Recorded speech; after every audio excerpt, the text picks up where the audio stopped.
Bien sûr, il suffit d'avoir du courage politique et une vraie stratégie, c'est-à-dire une vision d'avenir. Tout d'abord, M. Bertrand nous dit ce qu'il a été incapable de faire durant 6 ans. La première chose, c'est d'avoir une vision. C'est la raison pour laquelle moi je propose 100 000 emplois verts dans des vraies filières d'avenir. Pour les campagnes électorales, ce n'est pas toujours le moment où certains candidats disent la vérité. Je voudrais juste remettre un court instant les pendules à l'heure. Vous êtes bien placé quand même. Aucune ligne, aucune gare. Il fermera tant que je serai à la tête de Commune Lille, c'est fermé, monsieur. Il n'en est pas question, parce que vous savez, il ne faut pas oublier qu'il y a beaucoup de gens qui vous disent... Il faut faire attention à l'ouverture de la concurrence. Je suis la présidente de la commission de transport au sein du Parlement européen.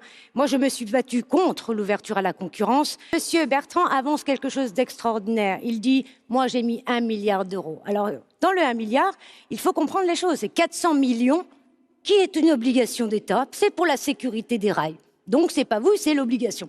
Et ensuite, il dit 600 millions. 600 millions, c'est quoi? C'est l'achat de 33 trains, mais qui ne sont pas payés encore. Ils seront payés lorsque nous serons à la tête de la région, c'est-à-dire en 2023. Donc, je crois qu'il faut arrêter les grandes annonces de chiffres.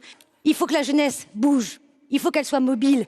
Redécouvrir sa région pour au moins aller s'insérer, trouver de l'emploi, etc. C'est la raison pour laquelle nous ferons la gratuité des transports des jeunes de tous les moins de 26 ans. Parce que pour aller travailler, pour aller à l'école, pour aller dans les loisirs, pour redécouvrir notre région, ils ont besoin d'un vrai coup de pouce et c'est celui-ci qu'il faut lui donner.